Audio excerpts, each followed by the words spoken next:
आज हम सब जो भी हैं वो हमारे विचारों का परिणाम है। व्यक्ति क्रिया बाद में करता है, पहले उसका मन विचार करता है कि ऐसा करे या ना करे। मन का संकेत पाते ही विचार क्रियान्वित हो जाते हैं। तो आज हम जो भी जीवन में है वो हमारे मूल रूप में आधार क्या है? हमारे विचार। आप देखिए विचारों की पराकाष्ठा कहां से कहां पहुंच जाती है। जीवन में व्यक्ति विचारों के परिणाम को कहां किस हद तक प्राप्त करता है। विचार जीवन में कितने महत्वपूर्ण है। विचार ही व्यक्ति को नर से नारायण बना देते हैं और विचार ही व्यक्ति को नर से नरक की ओर भी ढकेल देते हैं। और ये भक्तों की कथाएं, ये प्रभु की कथाएं हमारे जीवन में हमें सद्विचार प्रदान करती है। आप देखें कि यदि विचार श्रेष्ठ हो जाए तो व्यक्ति मानव महामानव बन जाता है, और यदि विचार ही हमारे दूषित हो जाए तो वही नरक में भी चला जाता है। विचारों की गंभीरता को हमें समझना होगा कि विचार कितने महत्वपूर्ण है हमारे जीवन को बनाने के लिए। एक व्यक्ति एक ट्रस्ट का मंदिर था। आप इस घटना से समझेंगे कि विचार व्यक्ति को क्या से क्या बना देते हैं। एक ट्रस्ट का मंदिर के अध्यक्ष का मंदिर को बहुत सुंदर सजाने का भाव जागृत हुआ। जैसे हमारे गीता भवन ट्रस्ट के अध्यक्ष श्री राम एरन जी हैं, हमारे बाबूजी श्री प्रेमचंद जी गोयल जी ने भी गीता भवन मंदिर को कितना सुंदर और भी बना दिया है जब से व्यवस्थाएं संभाली। तो सभी आप लोग जो गीता भवन मंदिर से परिचित हैं जानते हैं। तो ऐसे ही एक ट्रस्ट के मंदिर के अध्यक्ष के मन में आया कि हम क्या करें, भगवान की सुंदर मंदिर में पेंटिंग बनवाएं, चित्रकारी करवाएं। तो क्या किया गया, खोज हुई कि कोई ऐसा श्रेष्ठ चित्रकार मिल जाए जो मंदिर में ऐसी दिव्य चित्रकारी करे जो देखे और देखते ही रह जाए। और चित्र का कैसा स्वरूप था, किस प्रकार का चित्र उन्हें चाहिए था? कहते हैं एक कंस भी बना हुआ हो और कृष्ण भी बना हुआ हो। कैसा चित्र चाहिए था? जहां कंस भी हो और कृष्ण भी हो। ऐसा सुंदर चित्र उन्हें अपने मंदिर में बनवाना था। वैसी चित्रकारी करे कौन? खूब खोजा गया, एक बहुत ही अच्छा चित्रकार मिल गया। उस चित्रकार ने कहा कि मंदिर में सुंदर आपकी चित्रकारी तो हो जाएगी, पेंटिंग तो बन जाएगी, लेकिन हमें ऐसा कोई पात्र चाहिए जिसको हम देखकर पेंटिंग बना सके। ऐसा कोई स्वरूप हमें चाहिए। तो कहा कि एक कृष्ण जैसा बालक भी चाहिए होगा और एक कंस के स्वरूप जैसा भी व्यक्ति चाहिए जो बहुत ही विकराल दिखाई दे, क्रूर दिखाई दे, जिसके नेत्र लाल हो, क्रूरता से परिपूर्ण हो, जो एकदम असुर वृत्ति का हो। एक ऐसा व्यक्ति भी चाहिए और जो सुंदर भगवान कृष्ण की भांति हो। एक ऐसा छोटा बालक का भी चित्र चाहिए। तो आप ऐसे कोई एक बालक की व्यवस्था करिए और एक कंस जैसे क्रूर व्यक्ति की व्यवस्था करिए।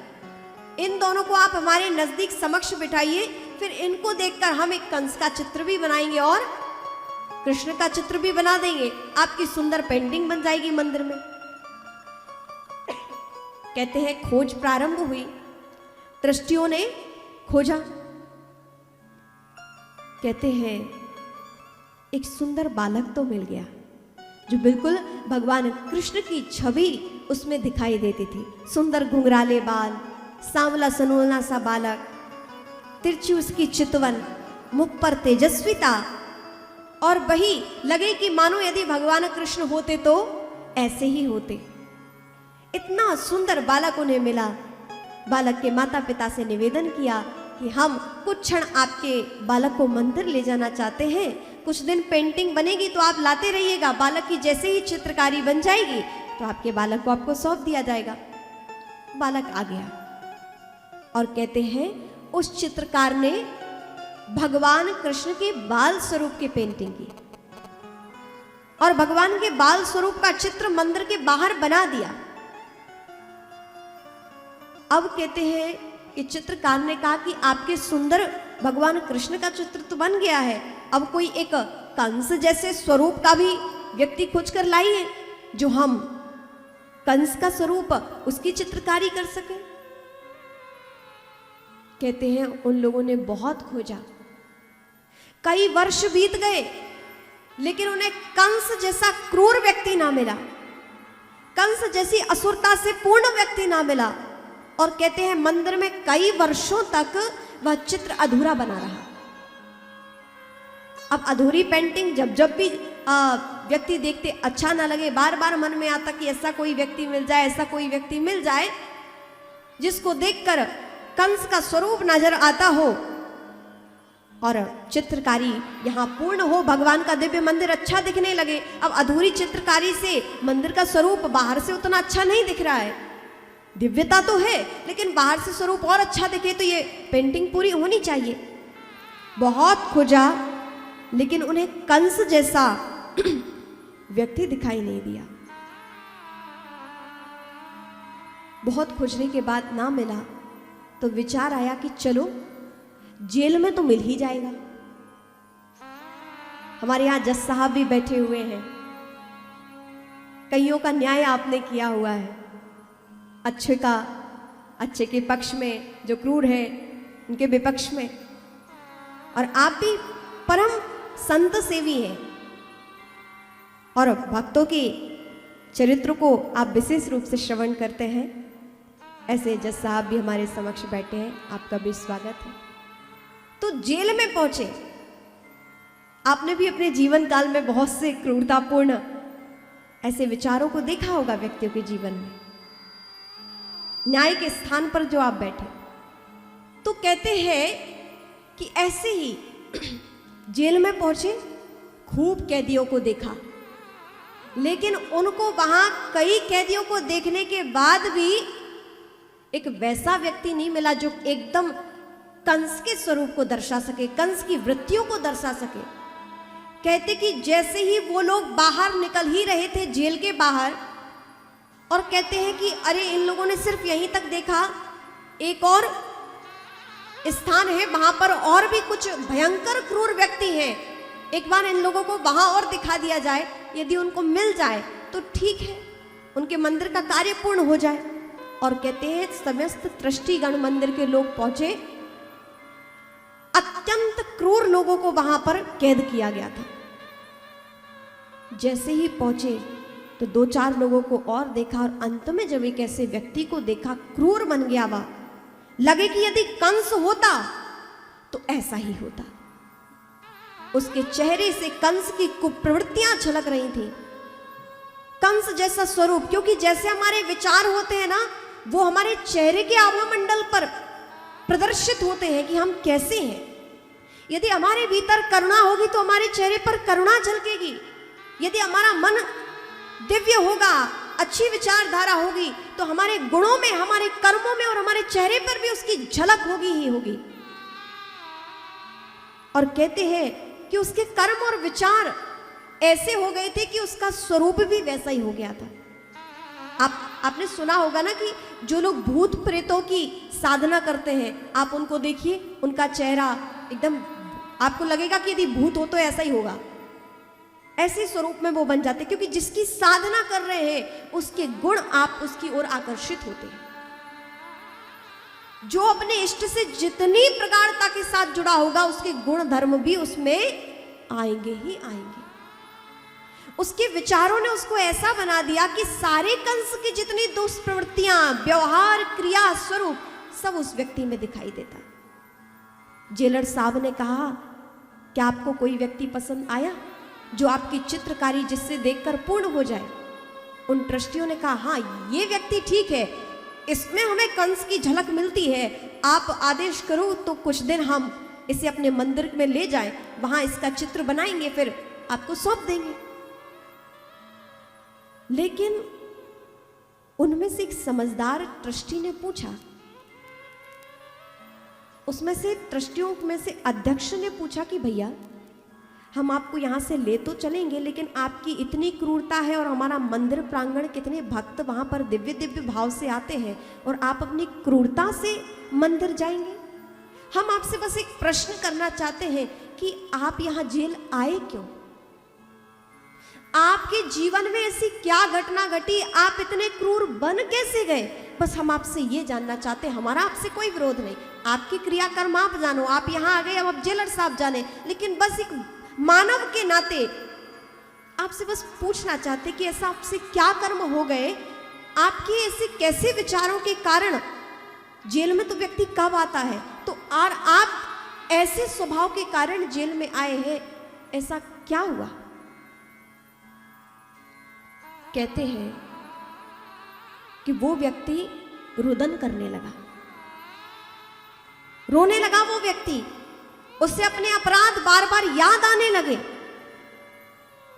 उसे बार बार अपने अपराध याद आए कि मैंने अपने जीवन काल में बहुत दुष्कर्म किए हैं, दुष्पाप किए हैं, ऐसे ऐसे कार्य किए हैं जो समाज के मौलिक गुणों का हनन होता है, जिससे मानवता खंडित होती है।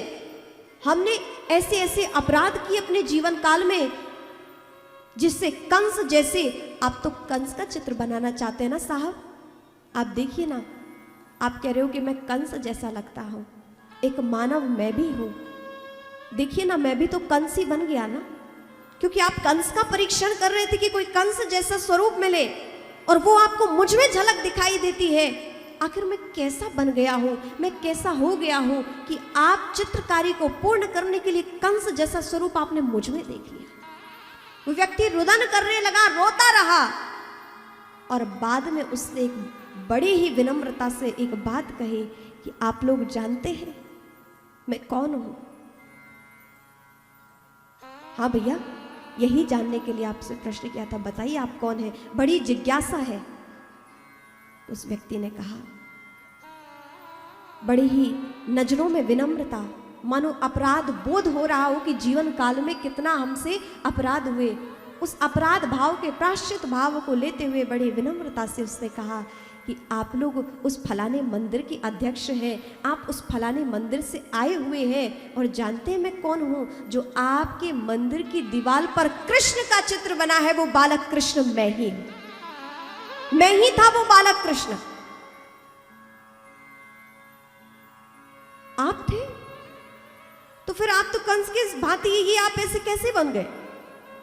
कहा कि आप पहले भी खोज कर रहे थे, आपको कृष्ण जैसा बालक चाहिए था, वो बालक कोई और नहीं, मेरे माता पिता से आप ही मुझे मांग कर लाए थे, वो बालक कृष्ण भी मैं ही था, जिसकी छवि पर मंत्र मुग्ध होकर आपने कहा था कि तुम भगवान कृष्ण के जैसे स्वरूप वाले लगते हो, चलो तुम्हारा चित्र बनाना चाहते हैं। और आज आप लोगों ने सब जगह खोजा, कहीं आपको कंस जैसा व्यक्ति नहीं मिला, और इस बीच इतने वर्षों बाद आप खोजते रहे, आपको नहीं मिला, और आपको मिला भी तो मैं, कहा मैं पूर्व में कृष्ण जैसा प्रतीत हुआ आपको, और आज मैं कंस जैसा, ये कुछ और नहीं, ये मेरी संगत और मेरे विचार, ये मेरी संगत और मेरे विचार हैं। मुझे एक श्रेष्ठ संगत ना मिल सकी, मेरे विचार दूषित होते गए, विचारों का ये परिणाम है कि आज मैं जीवन में कंस जैसा बन गया और आपके समक्ष आज मैं कंस के रूप में प्रतीत हो रहा। रुदन करते हुए उसने अपनी ये सब बात कही, ट्रस्टीगण लेकर गए, उसके स्वरूप को देखा, चित्रकार ने बाहर उसका स्वरूप बनाया, कंस जैसा स्वरूप बना, वहां भगवान कृष्ण का और कंस का वहां पेंटिंग चित्रकारी बनी।